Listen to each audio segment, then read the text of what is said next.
大家好，我是田园，今天给大家分享一个香酥小油饼做法。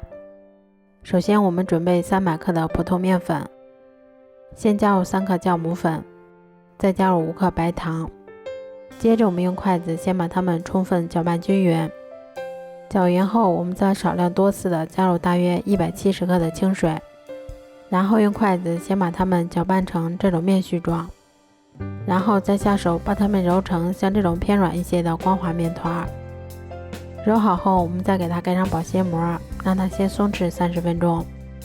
30分钟后，我们把它移到面板上，先揉一揉，排出里面的空气，然后再用手先把它搓成长条，再用刀把它切成大小均匀的小剂子。我们取一个小剂子，先把它擀成厚度约2毫米的长方形饼皮。擀好后，我们在表面先刷上一层食用油，然后我们再撒上一些盐，然后再撒上一些五香粉或者花椒粉，最后我们再撒上一些普通面粉。接着我们先把它从两边往中间折叠一下，然后我们再像这样再给它对折成长条的形状就可以啦。折叠好后，我们先用刀在中间给它划成长条的形状。我们取一个长条，先像这样把它从一头慢慢的卷起来。卷好后，我们把收口的地方给它压在下面，最后我们再把它按压成小饼的形状就可以啦。